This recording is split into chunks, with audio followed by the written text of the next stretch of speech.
प्रयोगाला अंधारात उलटाच कुर्ता घालून आले होते. त्याचा टॅग दिसत होता आणि समोर सुकन्याताई होती आणि तिचं पहिलं लक्ष टॅगकडे गेलं आणि मग मला कळलं आणि मी अखंड सीनवर टॅग धरून केला, कारण अंधारात का मला माहित नाही, मी उलटा केला ड्रेस आणि घातला असेल फास्ट येण्याच्या नादात, काय चुकलं माहित नाही. आणि ती आली इंटरव्हलमध्ये, उलटा घात. म्हटलं हो सुकन्याताई उलटा घातला होता, सॉरी, मला माहिती आहे. आता आणि इट इज कॉम्पिटिशन, तुम्हाला काम किती येतं ह्याच्यावर राहिलेलीच नाहीये, आता तुम्हाला टिकायचं ही कॉम्पिटिशन, विच इज अनफॉर्च्युनेट. स्वागत करूया अभिनेत्री भार्गवी चिरमुले ताईचं. खूप स्वागत राजश्री मराठीमध्ये. पहिल्यांदा सॉरी राजश्री मराठीच्या सगळ्या टीमला आणि तुला सुद्धा. काही ना काहीतरी घडत गेलं, तारखा मॅच नाही होत गेला, पण फायनली तारीख झाली मॅच आणि आपण आलोय. कित्येक महिन्यापासून मी बोलतोय ताई आहेस का, ताई करूया का. आय थिंक तू तिची गोष्ट सुरू केलं तेव्हापासून मला फोन करते. 2 वर्ष झालेत. सॉरी. ओके, व्हॉट्सअप, काय चाललंय, कशी आहे. मस्त, एकदम मजेत चाललंय. काय ना काहीतरी कामं चालू आहेत, इव्हेंट्स चालू आहेत. आता गणपती येतील, आता हळूहळू काम पण सुरू होईल सगळीकडे. किती बिझी आहेस. बऱ्यापैकी. नाटकासाठी आता जस्ट ऑस्ट्रेलियाला जाऊन आले, सो नाटकाचा दौरा होता, नाटक चालू होतं, सो चालू आहे मज्जा. ताई, गेली इतकी वर्ष तू काम करतेस साधारणपणे ना, म्हणजे त्याच एनर्जीने. आय रिमेंबर, मी सगळ्यात पहिल्यांदा तुझी आणि माझी भेट जेव्हा मी राजश्री जॉईन केलेलं तेव्हा सगळ्यात पहिल्यांदा भेट झाली होती का कार्यक्रमाच्या निमित्ताने. तेव्हा मी जी एनर्जी बघितली होती, लिफ्टमध्ये भेटलो होतो आपण, मला इतकं क्लिअरली ते आठवतंय. तेव्हा मी ती एनर्जी बघितली होती, ती अजून पण तशीच आहे, म्हणजे त्याच डेडिकेशननी. आणि हे 1990-91 पासून चाललंय सगळं. कुठून येते ही एनर्जी आणि काय ते टॉनिक आहे की बाबा हे क्षेत्र आपण निवडलंय तर ह्याच्यातच 100% काम करत राहायचंय, थांबायचं नाहीये.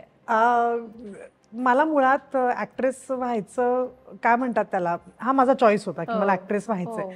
आणि तेव्हा एवढी कॉम्पिटिशन नव्हती, तेव्हा नाव एस्टॅब्लिश करणं थोडं सोपं गेलं.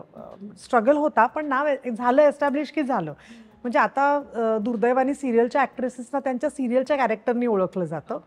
आपल्या एक पिढी आहे ज्यांना आम्हाला आमच्या नावाने ओळखलं जातं, सो आम्ही त्या लकी पिढीमधले आहोत.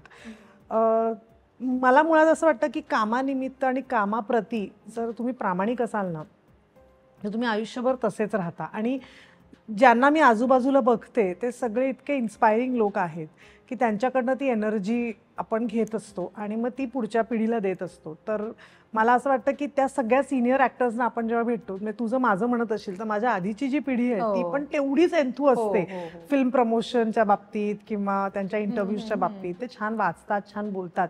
तर हे शिकण्यासारखं आहे त्यांच्याकडनं. म्हणजे प्रत्येक वेळेला मी एखाद्या ॲक्टरकडनं अभिनय कसा करावा हे शिकण्यापेक्षा माणूस म्हणून कसं असलं पाहिजे, वेळेच्या बाबतीत कसं राहिलं पाहिजे, ह्या सगळ्या छोट्या छोट्या गोष्टी ज्या फार महत्त्वाच्या आहेत आणि त्या त्यांच्याकडनं शिकल्यामुळे ती एनर्जी मी कंटिन्यू करते असं मला वाटतं. इतक्या वर्षाने तुला असं कधीच नाही वाटलं की आता बाद झाला, आपल्याला दुसरा काहीतरी विचार करूया? नाही, उलट मला असं वाटतं मी आता ह्याच्यात अजून काय शिकू शकेन.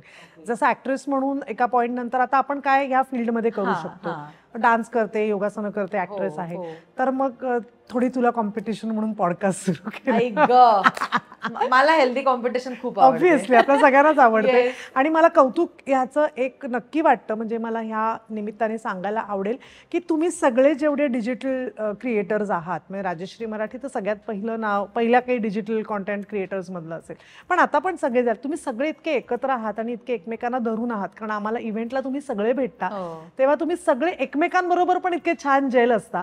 ही खरंच खूप चांगली गोष्ट आहे आणि ही या नवीन पिढीकडनं शिकण्यासारखी आहे. पूर्वी थोडं कॉम्पिटिटिव्ह स्पिरिट होतं, 2 न्यूजपेपर्स मोठे होते किंवा 2 वेगवेगळे चॅनल्स होते, त्यांच्यामध्ये ती कॉम्पिटिशन असायची. आता तुम्ही जितकी इन्फॉर्मेशन स्प्रेड कराल तितकंच तुम्ही ग्रो व्हाल.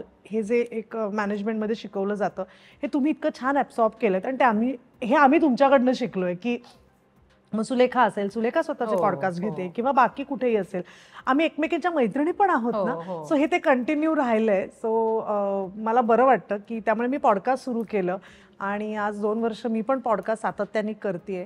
त्यामुळे नवीन काहीतरी करत राहायला पाहिजेच, ते मला आवडतंच करायला. त्याच्यामुळे रिटायरमेंट हा शब्द नाहीच आहे. आणि ऍक्टर आणि आपण आपल्या फील्डमध्ये रिटायर होणारच नाही ना. आजीचाही रोल करू शकते, पणजीचाही करू शकते, त्यामुळे ते आहेच आपल्याला. आणि ना फिटनेसच्या बाबतीमध्ये सुद्धा तू कन्सिस्टंट आहेस. म्हणजे खूप आधीपासून मे बी डान्स हा तुझा बाज असल्यामुळे कदाचित ते असेल, पण ना ऍक्च्युली सोपं नाहीये. एक मुवमेंट कधीतरी आपल्या आयुष्यात अशी येते की असं वाटतं की सोडून द्यावं यार, काय सतत ते डाएट, सतत ते जिम आणि लाईफस्टाईलच्या नावावर किती मन मारायचं. असं होतं, अनेकदा होतं, because again competition, mental stress, बऱ्याच गोष्टी इन्व्हॉल्व्ह होती या सगळ्यात, राईट. मला सांग, तुला म्हणजे स्वतःकडे लक्ष देण्यासाठीची हिट ऑफ द मुमेंट कधीपासून आहे? खूप आधीपासून आहे का आत्ता आत्ता नीट लक्ष देतेस काय? नाही, पहिल्यापासून मला एक्सरसाइज असं नाही म्हणणार मी, पण मला आवड होती की वॉकला जाते. आम्ही दादरला राहायचे, मग मी शिवाजी पार्कला चालायला जायचे. मला चालायला खूप आवडतं. आजही जर आता पाऊस नसेल आणि इकडनं मला जर चालत जायला सांगितलं असतं, मी बऱ्यापैकी ओबेरॉय मॉलपर्यंत सुद्धा चालत जाऊ शकते. I have no issues. Infinity, in orbit, I love to walk. त्यामुळे मला असं वाटतं की ती आवड होती माझ्या मते. मला चालायची, मग मी सायकल चालवायचे मध्ये मध्ये. तर हे सगळं करत राहिल्यामुळे ना एक शारीरिक आपण खूप चांगली आपली तब्येत ठेवली पाहिजे हे मला आधीपासून माहिती आहे. माझे आजोबा, बाबा, घरात सगळे असे कोणी फिटनेसवाले नव्हते, पण सगळे हेल्दी लिव्हिंगमध्ये होते. आणि आपण जेव्हा लहान होतो तेव्हा फिटनेस वगैरे काहीच नव्हतं. नाही, आता सगळं फॅड आलंय. हेल्दी आहेत सगळे, छान खाते पिते, घरी जेवायला पोळी भाजी, भात, आमटी, कोशिंबीर, व्हेजिटेरियन फूड. मी व्हेजिटेरियन आहे, त्यामुळे ते घरात सगळं मी जे व्हेजच खायचे. त्यामुळे सगळं छान घरचं साजूक तुपातलं आणि छान पोळ्या, भाजी, भात, आमटी, ग्लुटन फ्री वगैरे. जेव्हा मी माझ्या आईला सांगते ती इतकी चिडते, तुमच्या आताची नाटकं आहेत, आयुष्य गेलं पोळी खाण्यामध्ये वगैरे. त्यामुळे हे सगळं आपल्या घरात जेवढं नॉर्मल होतं तेवढंच नॉर्मल खात राहिलो. त्यामुळे असं काय, आणि लहानपणी आपण खेळतही खूप होतो, खेळ असायचे शाळेत. मोबाईल नव्हतेच ना. दुसरी गोष्ट, शाळा माझी राजा शिवाजी विद्यालय जी आता किंग जॉर्ज शाळा आधीची, आम्हाला छान पटांगण होतं शाळेत. आम्ही पीटीचा रोज 1 तास कबड्डी खेळ, डॉजबॉल खेळ, लंगडी खेळ हेही व्हायचं. तर मला असं वाटतं ह्या सगळ्याचा कुठेतरी ना इम्पॅक्ट तुमच्या लाईफस्टाईलवर होत राहतो. त्यानंतर मी योगासनं शिकले आणि मला असं वाटतं की योगाभ्यासाने मला एक शिकवलं, इट इज नॉट, मला हे खूप लोकांना सांगायचं असतं की योगासनं is not a form of exercise. ते व्यायाम नाही आहे, ती एक जीवनशैली आहे. योगाभ्यास ही एक जीवनशैली आहे. ती तुम्ही जर अवलंबली तर हा पॉईंट काहीतरी येतो. काहीतरी मलाही भेळपुरी खावीशी वाटते, वडापाव खावासा वाटतो, पिझ्झा खावासा वाटतो. आता जसं ऑस्ट्रेलियाला गेलो होतो, तिथे आम्हाला ते इंडियन फूड देत होते, पण एक दिवस चला तिथलं ट्राय करूया. तर त्यांच्या वेगळ्या पद्धतीचा एक पिझ्झा होता, आम्ही खाऊन पाहिलाच की इट इज नथिंग बॅड. तुम्ही त्याची किती सवय लावताय तुमच्या रोजच्या आहारामध्ये, तेच महत्त्वाचं आहे. म्हणजे आता इतक्या डायटिशियन्सना भेटल्यानंतर कोणीच मला असं सांगितलं नाही आहे की सॅलडच खा आणि सूपच पी. इनफॅक्ट सगळे सांगतात की तुम्ही सगळ्याचं एक मिक्सचर ठेवा, एक छोटी भाकरी खा, भाजी खूप खा, अमुक खा, तमुक खा, जे आपल्याच फूडमधलं आहे. म्हणजे काही वेळेला इनफॅक्ट फॅड फूड आपण म्हणतो ना, फॅड की फॅट डाएट काहीतरी असं की काय म्हणतात त्याला, कीटो आणि GM डाएट वगैरे, हे करण्यापेक्षा मी आतापर्यंत 2-3 डायटिशियन्सना कन्सल्ट केलं, आत्ताही करते. तीही असंच सांगते, भाजी, तू भाकरी खातेस तर भाकरी खा, भात खातेस तर भात खा, थोडा 12 गुलाबजाम खाऊ नको, एक खाऊन तुला जर काहीतरी आनंद मिळत असेल तर why not have it once at least. एवढ्या वर्षात कधीच असं तुझ्या वजनामध्ये चढ उतार किंवा खूपच जाड झाली आहे? खूप जाड नाही, पण थोडी होते मी कधीतरी. बिंग आपण बायका आहोत, आपण वेगवेगळ्या फेज मधनं जातच असतो. तर ते कधीतरी होतं की थोडं मी जाड झाली आहे किंवा काय, पण तो लगेच परिणाम आपल्या स्टॅमिनावर होतो, आपल्याला कळतं. आणि बेसिकली मी छान दिसणं की ह्याच्यापेक्षा पण मला जर डान्स करायचा असेल तर मला स्टॅमिना ठेवला पाहिजे, त्याच्यासाठी मला फिट राहिलं पाहिजे. बारीक आणि जाड म्हणतच नाहीये, तब्येत चांगली राहिली पाहिजे, जी आपल्याला कोविडनी पण शिकवली. You should have a good lifestyle, चांगली असली पाहिजे, खाणं पिणं चांगलं असलं पाहिजे आणि वेळेवर असलं पाहिजे, सगळ्यात महत्वाचं. ते मी प्रयत्न करते. ओके, सो आता सगळ्यांना ना तू अभिनेत्री म्हणून माहिती आहेस, पण जर तू म्हणालीस तू योगा शिकली आहेस, डान्समध्ये विशारद आहेस तू, सो मला सांग, आधी आयुष्यामध्ये डान्स नेमका कधीपासून आला आणि अभिनयामध्ये त्याचं कसं रूपांतर झालंय? काय आहे नेमकी ती गोष्ट? सगळ्यात मजा डान्सची अशी आहे की घरी टीव्हीवर लहानपणी चित्रहार आणि छायागीत, चित्रगीत अशी गाणी लागायची जेव्हा मी लहान होते तेव्हा. तर मी असं बहुतेक टीव्ही समोर उभं राहून वेडीवाकडे नाचत असणार. सो माझ्या आमच्या घरात कोणी डान्सचा काही संबंध नाही, काहीच नाही. तर मला असं वाटतं माझ्या आईला वाटत असणार की हिला काहीतरी जरा बरी नाचते, तर हिला जरा चांगला रिदम यावा. आई शहाणी होती की तिने गाण्याच्या क्लासला घातलं नाही, डान्सला घातलं, एक रिदम चांगला आहे तर काय हिला करता येईल. आणि घराजवळ कुठला क्लास आहे तो, इट वॉज नॉट, तिचा चॉईसच नव्हता की मला कथ्थक शिकायचं, भरतनाट्यम, ओडिसी, काय नाही, घराजवळ कुठला आहे भरतनाट्यम, फाईन. तर भरतनाट्यमच्या क्लासला घातलं. म्हणजे माझ्या आईला त्यातलं काहीच कळत नव्हतं की हा डान्स. किती वर्षांची होतीस? तिसरी. आणि that is a correct age. कुठलाही क्लासिकल डान्स शिकायचा असेल तर दुसरी नंतरच घेतात क्लासमध्ये. सो भरतनाट्यम सुरू केलं आणि त्यातनं मला आवड निर्माण झाली.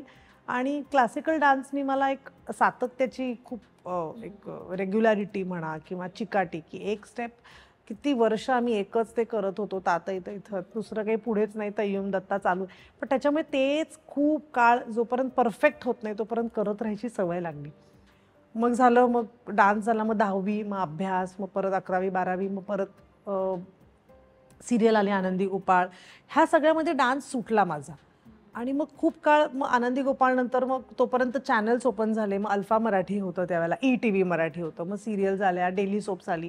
ह्या सगळ्यामध्ये डान्स मागे गेला. मी डान्स करते हे फार कमी लोकांना माहिती होतं, फारच कमी, म्हणजे माझ्या शाळेतल्या मैत्रिणींना, कॉलेजमधल्या. आणि 1 वर्ष झीचा नवीन वर्षाचा कार्यक्रम होता काहीतरी, आणि दीपाली शेलार म्हणजे विचारे कोरिओग्राफर, ती माझी रुपारेलची सिनियर आहे. तिला माहिती होतं मला डान्स येतो, तर तिने सांगितलं की ते पूर्वी माहिती आहे ना 31st नाईटला कार्यक्रम असायचा टीव्हीवरती, तर तिने सांगितलं की भार्गवी करेल डान्स. तर तेव्हा चॅनलवाले म्हणाले नाही भार्गवीचं काही डान्स, म्हणे नाही ती डान्सर आहे मला माहिती आहे, आपण प्रयत्न करूया तिला. मी आणि शर्वरी लोहकरे आम्ही दोघी जणी होतो, आय स्टील रिमेंबर. आणि लावणीचा चंक होता, आणि आम्ही दोघींनी डान्स केला. आणि त्या शो नंतर मला असं कळलं यार मी खूपच डान्स सोडला यार, थोडे थोडे शोज तर केले पाहिजे. इकडे तिकडे करत होते पण असं काही मेजर ऍक्च्युली तेव्हा ना इव्हेंट असा फार फॉर्म पण नव्हता, काय असेल ते टीव्हीवरच. आणि त्यानंतर झी टीव्हीने एकापेक्षा एक केलं. हो, झी मराठी झालं होतं तोपर्यंत, आणि एकापेक्षा एक केलं. आणि तेव्हा मला एकापेक्षा एक साठी आमचं प्रोडक्शन मला की आपण तू करशील का.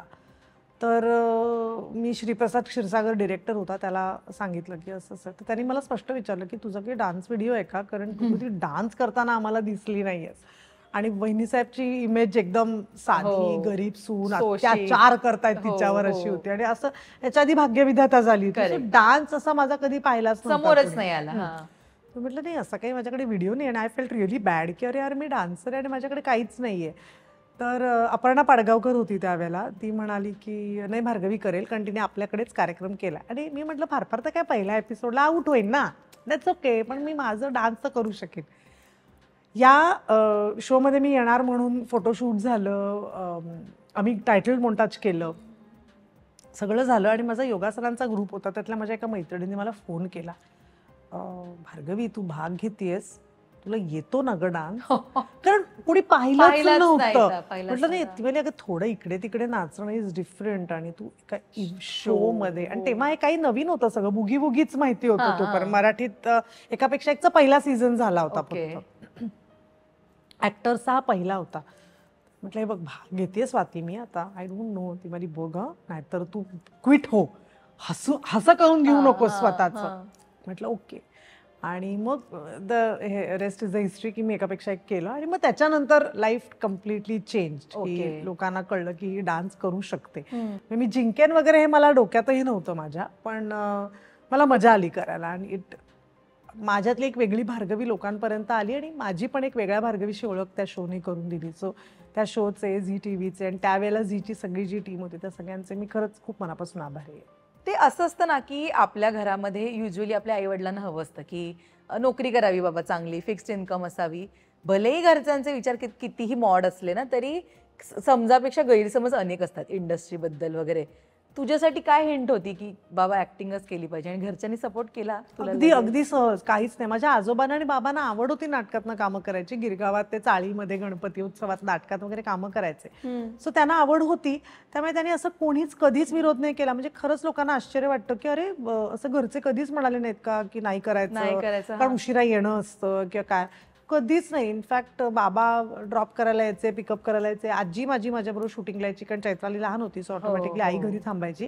तर त्यामुळे असं कधीच नाही झालं की तू या फील्डमध्ये. फक्त एकच होतं, काय असतं ना, आपण आजूबाजूला काय बघतो त्याप्रमाणे आपण ते ॲब्सॉर्ब करत जातो स्पंज सारखं.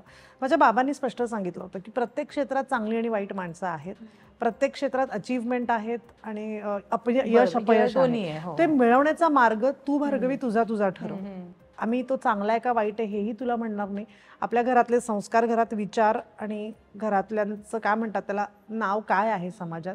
आपण एकतर मुळात एवढं कोणीच नसतो, एवढ्या मोठ्या पृथ्वीवर आणि युनिव्हर्समध्ये आपण एवढेच आहेत. त्यामुळे आपलं नाव असं नाही, पण आपण ज्या समाजात वावरतो त्या समाजात आपल्या आईवडिलांबद्दल एक आदर असतो की ही चिरमुली फॅमिली आहे, बिल्डिंगमध्ये राहत असतो, इथे तिथे. आपण काय एकटे राहणारे नाही होत, आपण एक समाजात राहणारा प्राणी आहोत. तर बिल्डिंगमध्ये बाबा चिरमुले काका काकू आहेत, त्यांची मुलगी सिरियलमध्ये कामं करते असं. पण मग जेव्हा असं व्हायला लागतं बापरे, तर त्यांना ते धक्कादायक आहे. आज जर माझ्या आईवडिलांना सोसायटीमध्ये किंवा बिल्डिंगमध्ये, आई पुण्याला जिथे राहते तिथे अरे भार्गवीची आई आहे असं म्हटलं जातं, तेव्हा माझ्यासाठी ती आनंदाची गोष्ट असणार आहे हे तू लक्षात ठेव, असं बाबांनी सांगितलं. त्यामुळे ते नाव टिकवण्यासाठी मी आयुष्यभर धडपड केली. भले मी खूप लौकिक अर्थाने जशा काही अभिनेता अभिनेत्री सक्सेसफुल आहे तेवढी नसेल, पण आज माझ्या आईबद्दल लोकांच्या मनात रिस्पेक्ट आहे आणि मी जिथे 4 ठिकाणी जाते तिथे मला रिस्पेक्टने वागवलं जातं. हे माझ्यासाठी खूप. आणि ऑल्सो तू सुरुवातीला म्हणालीस की सिरियलच्या कॅरेक्टरच्या नावाने नाही, आपल्या मला माझ्या स्वतःच्या नावाने नावाची म्हणजे ओळख आहे. आता फनी वाटेल पण पुण्याला आईकडे जेव्हा एखादा अमेझॉनवाला किंवा पार्सल द्यायला येतो आईचं काही, तेव्हा तो चिरमुले आडनाव विचारतो, भार्गवी कोण आहेत तुमच्या, असं काहीतरी आडनाव युनिक आहे त्यामुळे पटकन लोकांच्या लक्षात येत नाही. आणि मग आई सांगते मी आई आहे तिची, अरे मग त्या कधी आल्या तर सांगा मला एक फोटो पाहिजे. सो ही एक कौतुक पण असतं, त्यांना आदर आहे. आणि मला नेहमी असं वाटतं की आपण प्रसिद्धी पेक्षा ना आपल्या लोकांनी आदराने वागवलं पाहिजे असं मला वाटतं, आणि त्या आदरासाठी मी नक्कीच प्रयत्न करेन. तुझी या इंडस्ट्रीतली सुरुवात कशी होती? डिफिकल्ट होती का सोपी होती? मस्त, Initial days काहीच सोपी होती? कठीण नाही. मी तेच सांगते, आम्ही जेव्हा काम सुरू केलं मी 7वीत होते, त्यामुळे 7वीत असताना. ओके. मेडिकेअर शॅम्पूची ऍड होती आणि ते पण आमच्या बिल्डिंगमध्ये राहणारे अभय आंबडेकर म्हणून होते. ते फोटो काढायचे, फोटो प्रोसेसिंग लॅब होती त्यांची. आणि तेव्हा त्यांना कळलं होतं की प्रॉक्टर अँड गॅम्बलची तो शॅम्पू होता. तर एका ऍड एजन्सीला लांब केसाची मुलगी, त्याला माझे खूप छान लांब केस होते, तर माझे फोटो काढले केस लांब आहेत म्हणून, आणि उवा मारायचा शॅम्पू होता मेडिकेअर. त्या शॅम्पूच्या ऍडसाठी मला बोलवलं आणि काहीच कॉम्पिटिशन नाही, अजून एक मुलगी आणि मी, आम्ही दोघीच होतो. तर लांब केस तिच्यापेक्षा माझे होते आणि आय गॉट सिलेक्टेड. सो इतकं साधं सरळ सिम्पल होतं. आणि माझ्या आईला पण असं काही वाटलं नाही की बाई आता ॲडमध्ये काम करणार आहे, काही नाही, ठीक आहे. आणि आमच्या घरात एक बरं होतं, आमच्या घरात ना खूप जास्त शिक्षणाचं आहे. Everyone is very well educated, double graduates, PhD आणि डॉक्टर्स, डॉक्टरेट्स आणि वकील आणि असं आहेत आमच्या घरामध्ये. तर त्या सगळ्यांमध्ये ही एक आमची एक पुतणी वकील होते, एक पुतणी CA, एक पुतणी डॉक्टरेट आहे, तर एक पुतणी ॲक्ट्रेस आहे. इतकं सिम्पल आहे. म्हणजे आमच्या म्हणजे आमच्या फॅमिली फंक्शन्स आणि लग्नामध्ये काहीही स्पेशल ट्रीटमेंट मिळत नाही. म्हणजे कॉलेजमधल्या मैत्रिणींच्या घरात सुद्धा, म्हणजे माझ्या मैत्रिणीच्या घरी गेल्यानंतर कॉलेजमधल्या, हे भार्गवी चहा कर ग जरा छान मस्त, असं कोणी असे भार्गवी आहे हिला, हे चहा कर ग भार्गवी चहा, इतकं कॅज्युअल आहे. योगासनांचा ग्रुप माझा. So that made me very rooted की नाही, जसं तू एक काय दर्शना एक राजश्री मराठीची एक जरी होस्ट असली तरी माझ्या घरी आल्यानंतर दर्शना चहा टाक असं जर तुला कोणी सांगितलं तर तुम्ही परत, आपल्याला एक स्पेशल ट्रीटमेंट मिळत नाही याची एक सवय होते. मी हे रिलेटच करू शकते अगदी. त्यामुळे मला खूप बरं वाटतं ते. आणि हीच माणसं माझ्या आजूबाजूला असल्यामुळे, म्हणजे माझ्या आईकडे गेल्यानंतर आईला जर भाजी हवी असेल तर मीच खाली उतरून भाजी आणते. किंवा आपण मगाशी बोललो तसं पार्ला मार्केट, दादर मार्केटला शॉपिंग, फक्त मी मास्क लावून करते, लोक त्रास देऊ नयेत म्हणून. पूर्वी ते नव्हतं, तेव्हा मी पार्ल्यात राहायचे, तेव्हा दीनानाथच्या खाली. दादर मी पार्ल्यात शिफ्ट झाले? नाही, मी शिफ्ट झाले, आई बाबा पुण्याला शिफ्ट झाले, मी पार्ल्याला PG म्हणून आम्ही दोघी मुली एकत्र राहायचो. तर पार्ला मार्केटला भाजी घेणार नाही अशी एकही बाई होऊ शकत नाही. त्यामुळे पार्ला मार्केटला जाऊन भाज्या घेणं हे माझ्यासाठी काहीही. अच्छा, एकदा एका बाईनी मला म्हणजे भाज्या घेत होती, तुम्ही भाज्या घेता? तर म्हटलं मी खाते पण भाज्या घेतच नाही, खाते पण करते आणि खाते. तर मला असं वाटतं की, आणि मला भाज्या घ्यायला प्रचंड आवडतात. शिवाजी मंदिरला प्रयोग असला, यशवंतला प्रयोग असला की आय सी टू इट की मी ट्रेननी जाईल. का तर मी दादर स्टेशनला मस्त अजूनही जातेस? अजूनही ऑस्ट्रेलियाहून आल्यानंतर येस, दादरला माझी मीटिंग होती, मी ट्रेननी गेले. येताना छान, आता श्रावण सुरू होणार आहे तर म्हणून, आणि आज दिव्याची अमावस्या आहे तर आमच्या घरी पूजा असते, माझ्या घरी छोटीशी करते मी. मोगऱ्याचे गजरे, चाफ्याची फुलं हे सगळं घेऊन आले. दादरला स्टेशनला मिळतं. I enjoy that, I really. म्हणजे ते तू स्वतःला तेवढं रूटेड ठेवलेस ना. तर असं असतं ना की आजकाल ना एखादी सिरियल हिट झाली की अचानक डोक्यात हवा जाते. म्हणजे वन नाईट स्टार्स खूप होतात आपल्याकडे. या सगळ्या ह्याच्यामध्ये स्वतःला रूटेड ठेवणं पण एक कला आहे बाबा. की कारण तुम्ही ते बघितलंय ना सगळं की बाबा इंडस्ट्री किती इव्हॉल्व्ह होतीये किंवा रोज दिवस तिकडे. चहा पिणारी माणसं पाहिली, आधी चहा पितात, पहिल्यांदा माहिती नसते चहा, मग चहावरनं ते ब्लॅक टी वर जातात, मग लेमन टी, मग ग्रीन टी, मग कॉफी, मग ब्लॅक कॉफी, मग बुलेट कॉफी, इथपर्यंतचा प्रवास आहे. मी चहाच पिते आणि मी चहाच पित राहीन. So I am happy in that. आणि मी त्यांचा प्रवास आहे, त्यांना तो तसा दाखवायचा आहे. आणि मला अजिबात असं नाटक करायचं नाही, मी किती साधी आहे, मी किती नाही, मी अशीच आहे. मी चहा पिते, मला विदाऊट शुगर चहा आवडतो आणि मी कुठेही तोच पिते, स्टँडर्ड.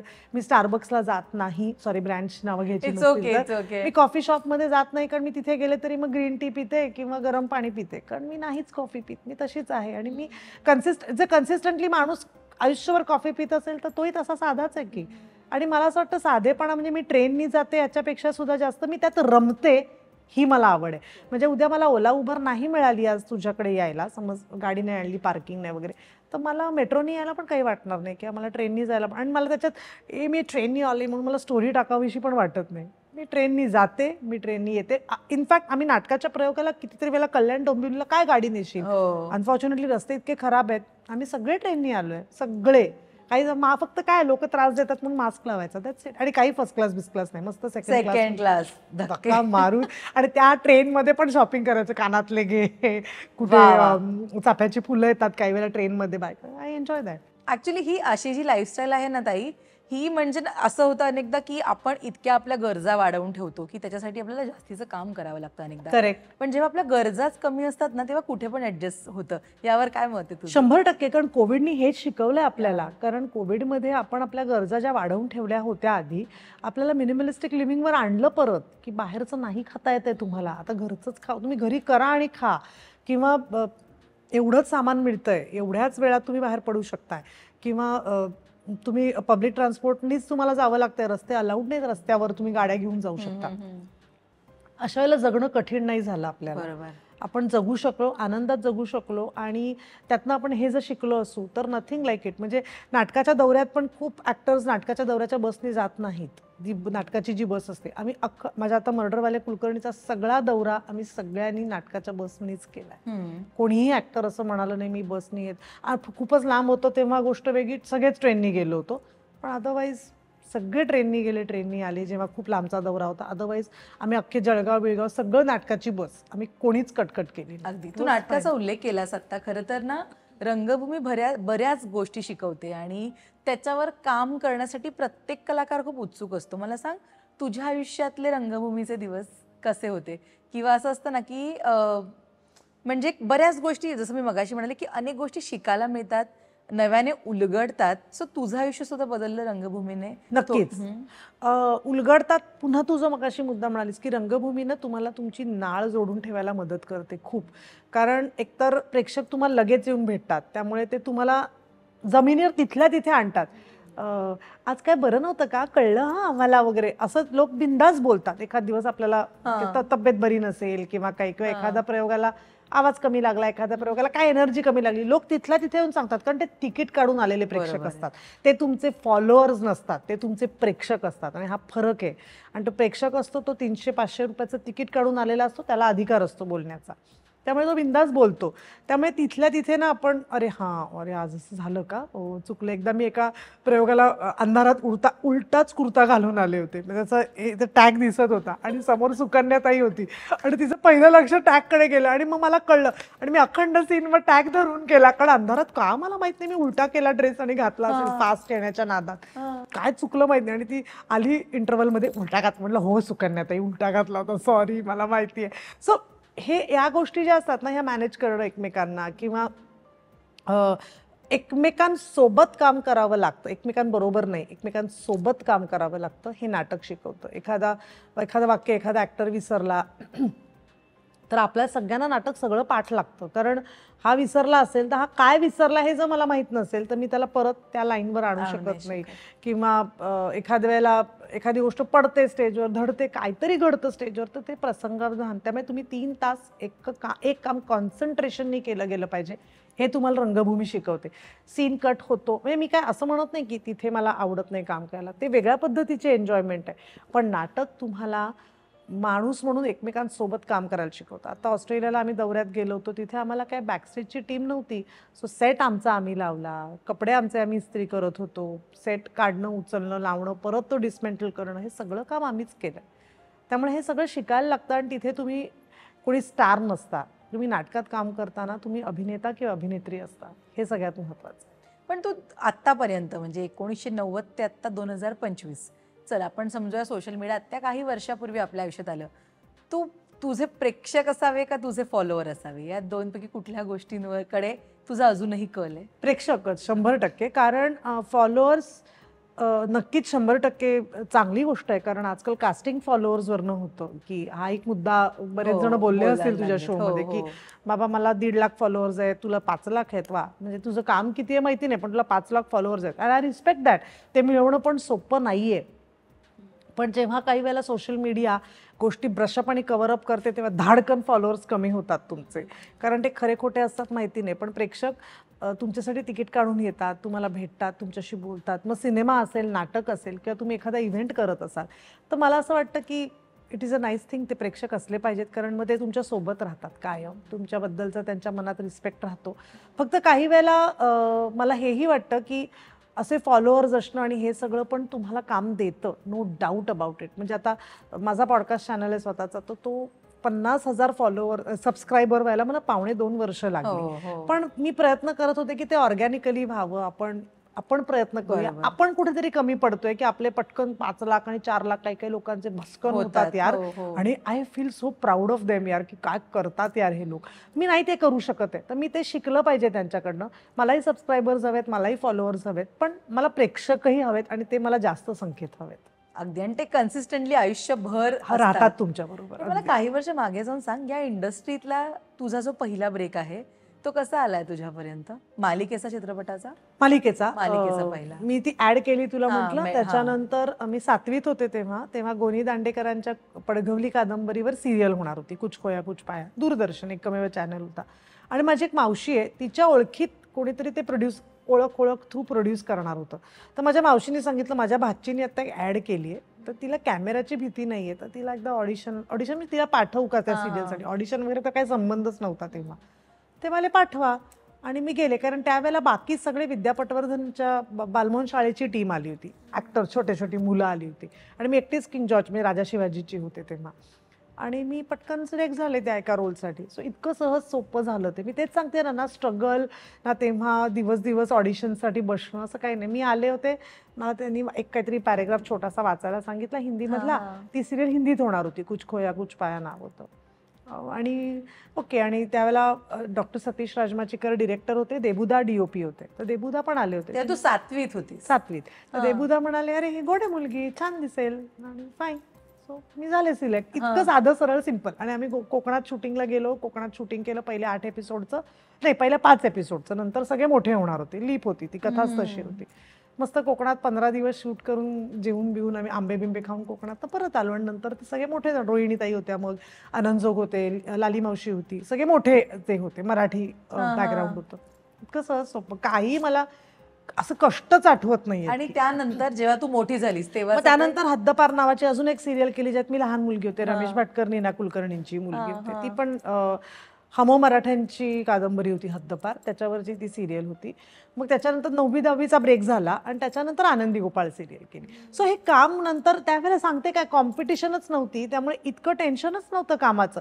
एका सिरियलमधनं दुसरं काहीतरी मिळत गेलं, आणि ते नंतर तसंच कन्सिस्टंटली राहिलं. त्यामुळे असा स्ट्रगल ऍक्टर म्हणून तुझ्या मते म्हणजे खऱ्या अर्थाने कॉम्पिटिशन कधी आलं तुझ्या आयुष्यात, कुठल्या कामानंतर, की आत्ता बाबा रेस मध्ये टिकायचंय? मजा सांगू, हे आता मला वाटायला लागलं ऍक्च्युली. कारण आता असं राहिलं नाहीये. पूर्वी ना हा रोल दर्शना करणार म्हणजे दर्शनाच करणार, मग दर्शनासाठी थांबायला प्रोड्युसर्स तयार होते. आता दर्शना नाही म्हणाली ना, तर तो रोल कोणालाही विचारतात. म्हणजे आता मजा सांगते, आम्ही मैत्रिणी सगळ्या काय एका वयाच्या किंवा अशा नाही होत, पण एका रोलसाठी जर मला फोन आला तर सगळ्यांना आलेला असतो. Okay. So it is a fun part of it. So आता ना कोणी तसं राहिलं नाहीये की ये रोल माझ्या दर्शना भार्गवी म्हणजे भार्गवी नाही. आता त्याला ऑप्शन्स खूप आहेत. तर आता कॉम्पिटिशन जास्त झाली, खूप जास्त झाली. आणि आता परत हे फॅक्टर्स आहेत, तिला फॉलोअर्स किती आहेत, हिंदीमध्ये तर हे खूप जास्त वाढलंय. मग एखाद्या सिरियलमध्ये एखादी इन्फ्लुएन्सरच घेतात, मग तिला काम येतं न येतं माहिती नाहीये, ती ऍक्टर असते नसते माहिती नाही, पण तिला फॉलोअर्स खूप आहेत. त्याच्यामुळे सिरियलचा TRP वाढेल असं त्यांना वाटतं, किंवा फिल्मचं प्रमोशनल ऍक्टिव्हिटीमध्ये तिचा उपयोग करून घेतला जातो, की ती जास्त पुढे केलं जातं तिला. सो या घटना घडत आहेत. त्यामुळे आताच भलतीच कॉम्पिटिशन वाढली आहे. म्हणजे जेव्हा आता, आणि इट इज कॉम्पिटिशन तुम्हाला काम किती येतं ह्याच्यावर राहिलेलीच नाहीये, आता तुम्हाला टिकायचं ही कॉम्पिटिशन, विच इज अनफॉर्च्युनेट. पण आता मला जर या इंडस्ट्रीत टिकून राहायचं असेल, असं एक सो कॉल्ड, तर मला असं सतत काहीतरी केलं पाहिजे, सतत माझ्याबद्दल चर्चा झाली पाहिजे, माझ्याबद्दल बोललं गेलं पाहिजे. हे सतत घडलं तर तुम्ही टिकता. हे अनफॉर्च्युनेट आहे, पण हे आता करायला लागतंय आणि करावं लागणार आहे असं मला वाटतंय. ही थोडी लाट आहे ना सगळं. अजिबातच नाही. ही लाट आहे कदाचित, की जाईल काही दिवसांनी, पुन्हा आपण त्याच्यावरच येऊ. पण आता आहे तर त्या लाटेत पोहलं पाहिजे, कारण प्रवाहाच्या विरुद्ध मी पोहायला गेले आणि काम जर कमी झालं तर मला माणूस म्हणून आनंद राहणार नाही. पैसे हा फॅक्टर वेगळा आहे, पण मी ॲक्टर आहे तर मला काम करत राहिलं पाहिजे, हाच माझा रियाज आहे. तर तो तर मला केलाच पाहिजे ना, त्यासाठी प्रयत्न करावेच लागणार आहेत. आणि ना युजली असं असतं की आपल्याला सुरुवातीला खूप चांगली कामं मिळतात, पण एक मोमेंट येते ना तेव्हा ते ना टाईपकास्ट होण्याची भीती प्रत्येक नटाला असते की वहिनी साहेब सारखी तू मालिका केली ज्याच्यामध्ये अत्यंत सोशिक अशी सून तू होतीस, आणि ना एकदा ते केलं, आता अलकाताई बघ ना, त्यांना सर सकट सगळे तसेच सिनेमे येत होते. तुझ्या बाबतीमध्ये घडलं एवढ्या वर्षात कधी की बॅक टू बॅक तेच येते? नाही, मला वहिनी साहेब नंतर फॉर्च्युनेटली झीकडनं अनुबंध सिरियल मिळाली, ज्याच्यामध्ये मी पूर्णच वेगळ्या रोलमध्ये होते. त्यामुळे मला इमेज ब्रेक करायला चॅनलनीच मदत केली आणि I was really happy for that.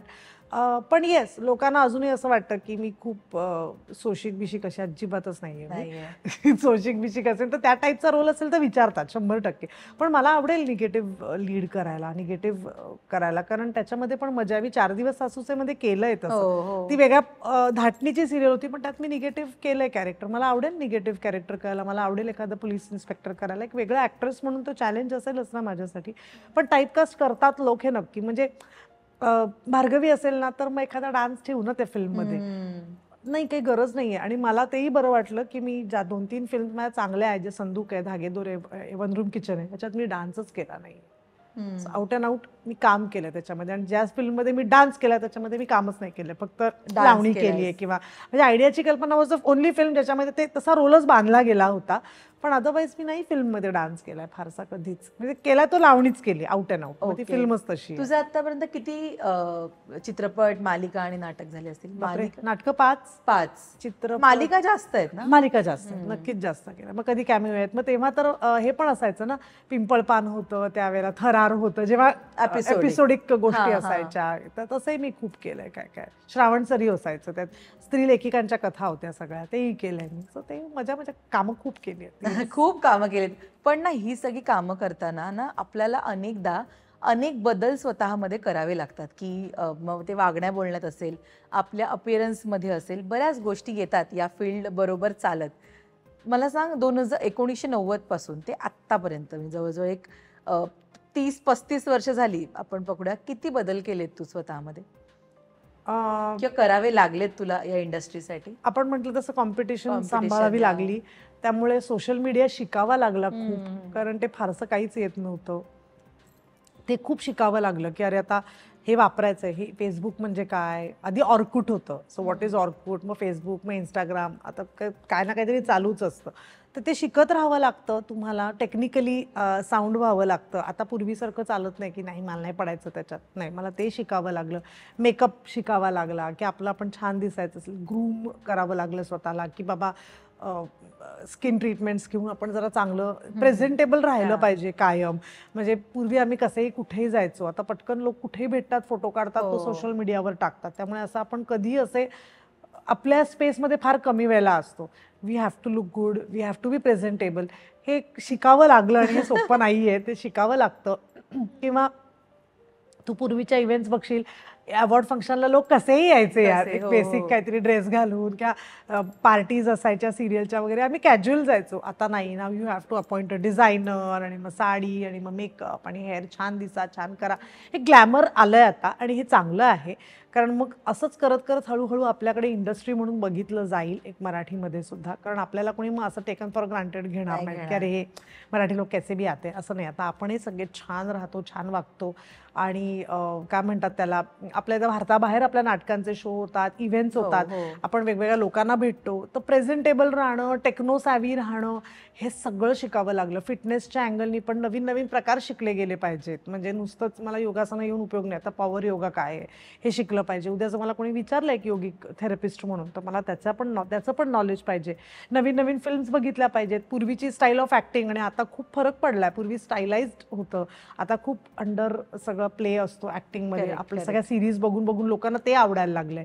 त्यामुळे मग ते तसं काम कसं करणं, ह्याच्यासाठी काहीतरी एक वेगळं फिल्म्स बघणं, नाटकं बघणं, हेही करावं लागतं. So upgrade, you have to be upgraded all the time. तुम्ही असं म्हणूच शकत नाही की मला आउटडेटेड राहायला आवडतं. नो, ते तुम्ही तुमच्या पर्सनल लाईफमध्ये राहू शकता, पण तुम्ही आता एक फेस आहात तर तुम्हाला अपग्रेड राहणं फार गरजेचं आहे. आणि it is not only technically, इकडनं पण अपग्रेड राहणं फार गरजेचं आहे. पण स्ट्रगल चुकलाय का नाही? सांगितलं ना, आता कॉम्पिटिशन वाढली, असं स्ट्रगल आता वाढलाय. आता सुरू झालाय का जर्नी आता मधला ऍक्च्युली स्ट्रगल स्ट्रगल? सुरू झालाय. पण मग आधी एवढ्या वर्षात कोणत्या गोष्टीसाठी झाला जास्त स्ट्रगल? स्ट्रगल ह्याच्यासाठी झाला होता की मला त्याला नाटक करायचं होतं आणि सिरियल चालू असल्यामुळे मला कोणी नाटकात घेत नव्हतं तेव्हा. पण आता पुन्हा ते काळ बदललाय बघ, सगळे करतायत, सिरियलमध्ये हो. काम करणारा माणूस नाटक नाटकात काम करतोय. करतोय. सो तो आता काळ बदललाय, सो ते मला सोपं गेलं. पण येस, स्ट्रगल फिल्मसाठी नक्कीच चालू आहे. माझ्यापर्यंत समहाव फिल्म्स पोहोचतच नाहीत. मग माझा स्ट्रगल कमी पडतोय का त्या लोकांना माहिती नाहीये मला फिल्म्स करायच्या आहेत, किंवा फिल्मचा मी चेहरा वाटत नाहीये का, I really don't know. But मी खूप लोकांना मेसेज करून भेटून आम्ही गप्पा मारल्यात. सगळे फिल्म्स करणारे आपले मित्रमैत्रिणीच आहेत, हो. कोणीही वर्ण पडत नाहीये. बरोबर. पण तरी सुद्धा फिल्म्स त्यांच्या होत नाहीत त्यांच्या बरोबर.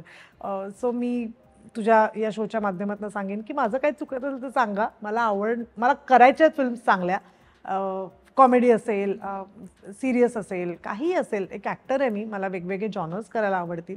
फिल्म्स का येत नाही आहेत माझ्यापर्यंत हे मला कळत नाहीये. बट आय विल ट्राय, की मी प्रयत्न माझ्याकडनं करते. एवढे वर्ष काम केल्यानंतर करिअरच्या या टप्प्यावर स्ट्रगल आयुष्यात येतो, बाप रे. पण येतोच ना ग, कारण येतो. कॉम्पिटिशन खरंच. खूप आहे. आणि आता म्हटलं तसं की भार्गवी नाही म्हणाली तर खूप जण हो म्हणणारी म्हणायला आहेत. आहेत. त्यामुळे आपल्याला ते टिकवून राहायचंय त्याच्यामध्ये आणि चांगलं काम करायचंय मुळात. ताई, पण काही सिनेमे किंवा चित्रपट मालिका अशा असतात की त्या आपल्याला ना उत्तम पैसे मिळवून देतात आणि काही काम आपल्याला आपल्या कामाचं सॅटिस्फॅक्शन मिळवून देतात. मला सांग, इतक्या वर्षात फक्त उत्तम पैसे मिळतात म्हणून तू कधी कोणतं काम केलंयस? उत्तम पैसे मिळतायत. उत्तम पैसे मराठीत फार देत नाहीत, कारण मराठीत पहिलाच फोन असा असतो की ऐक ना, Budget कमी बजेट कमी आहे. आणि म्हणजे मजा सांगते, असा फोन येतो. हा भार्गवीताई, एक छान इव्हेंट आहे आत्ता, आपल्याला 2-3 इव्हेंट्स करायचे आहेत. आत्ता बजेट कमी आहे, पुढच्या इव्हेंटला भरपूर पैसे. तर सुरुवातीला मी खूप चला आत्ता करूया, पुढची इव्हेंट मिळेल. पुढची इव्हेंट कधीच येत नाही. त्यामुळे मी आता त्यांना सांगते पुढच्या इव्हेंटला मला बोलवा, आत्ता मी अवेलेबलच नाही आहे. पण पैशासाठी असं नाही म्हणणार. बट येस, पटकन पैसे जर हवे असतील आणि कमी वेळात हवे असतील तर events was a good option आणि it is a good option. पण एक आहे, त्याच्यासाठी कन्सिस्टंटली इव्हेंट करत राहाव्या लागतात. म्हणजे मी आज एक इव्हेंट केली 1 लाख रुपयाची आणि पुढच्या आता मी ठरवलं म्हणजे काही करणारच नाहीये, तर तुमचं नाव पटकन खराब होतं. नाही, आय एम हॅपी. इव्हेंट्समुळे पैसे मिळतात सुद्धा, पण त्यासाठी पण मेहनत आहे. रिहर्सल्स कराव्या लागतात, तिथे काय सिच्युएशन असेल माहीत नाही, इव्हेंट्स कुठे असतात माहिती नाही, ते प्रवास आहे, हे सगळं आहे. दिसायला ते ग्लॅमरस आहे, बट इट इज टॅक्सिंग आणि वेळ खाणारी गोष्ट आहे. सो इव्हेंट्स आम्ही सगळेच ॲक्टर्स करतो की छान पटकन पैसे मिळून जातात आणि आपल्याला हवा तो डान्स करायला मला आवडतो, तर तोही मी लोकांसमोर प्रेझेंट करते. So I earn also good money आणि माझा वेळ पण छान जातो, कारण मला स्वतःला डान्स करायला प्रचंड आवडतो. पण येस, खूप चांगली इव्हेंट असेल तर मी खरंच पैसे बघत नाही, पैशापेक्षा जास्त. पण मला मग तो डान्स फॉर्म किंवा आता समज कुठे मला सेमी क्लासिकल करायला बोलवलं असेल तर मी आनंदाने जाते. मग मला पहिले पैसे कमी मिळाले जाते, पण मला सेमी क्लासिकलपर्यंत नाचायला मिळतं तरी निदान. मग तुझी पहिली कमाई किती रुपये होती? ॲडची आठवत नाही, कारण आईबाबांनी सांगितलीच नाही, लहान कारण होती. मी लहानच होते. पण तसं असं म्हटलं आपण, स्वामिनी नावाची माझी सिरियल होती, सह्याद्री सुरू झालं तर माझं 750 रुपये पर डे होता. 750 तेव्हा? नाही, 98-99 98-99 मध्ये. ओ, 750 रुपये व्हायचे. आणि तेव्हा मिळायचे, तेव्हा खूप होते 750 आता रुपये. तेव्हा मिळायचे 750. So I was happy. 750 रुपये तू मिळायचे. फायनान्शियल प्लॅनिंग आधीपासून करते? हो. कारण ना, एक पर्टिक्युलर, आपण किती जरी नाही म्हटलं ना की मला आयुष्यभर काम करायचंय, तरी सुद्धा एक पर्टिक्युलर एज आहे, त्या एज नंतर खूप कन्सिडरेशन होत नाही कामाच्या बाबतीत. अशा वेळी आता आपण काय सेव्हिंग्स करतो ते महत्वाचं आहे. 100%. मी म्हटलं ना, मी खूप मिनिमलिस्टिक लिव्हिंग मला आवडतं. हा, मला शॉपिंगही करायला तेवढंच आवडतं, कपडे छान, परफ्युम्स आणि मेकअपचं सामान. But that's a part of our job. त्यामुळे ते जेवढं गरजेचं आहे तेवढं करते. बाकी असं फार मला अशी खूप छान चौकीची आवड नाहीये. त्यामुळे सेव्हिंग आणि ते करावंच लागतं ना, तर आई माझी शक्यच नाही.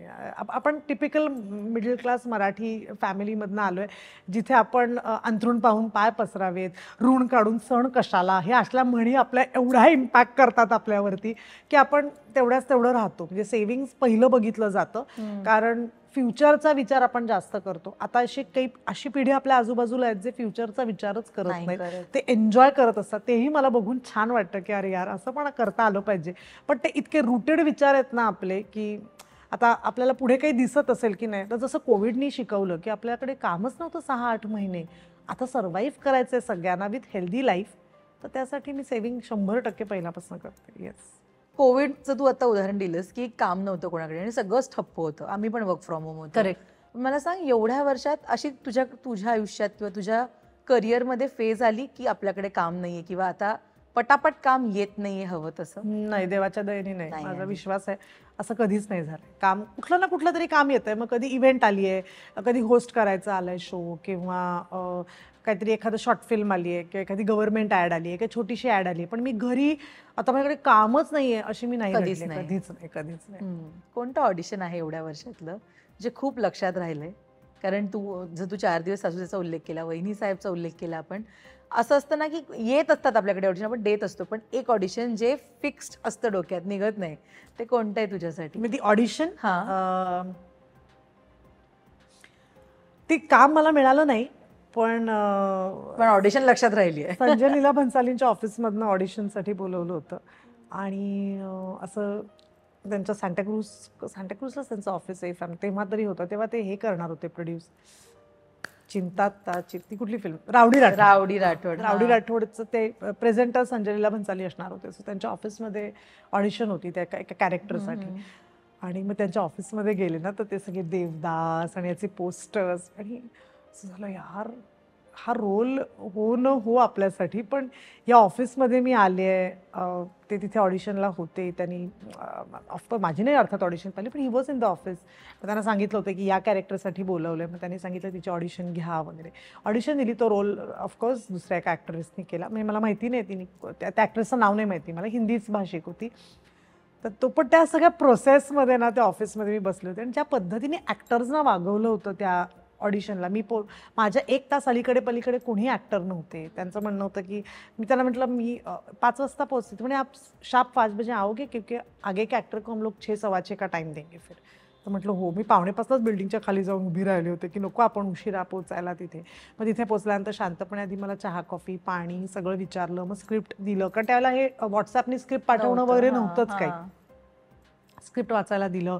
मग त्याला वाक्य ओके आहेत ना तुम्हाला? म्हटलं हो.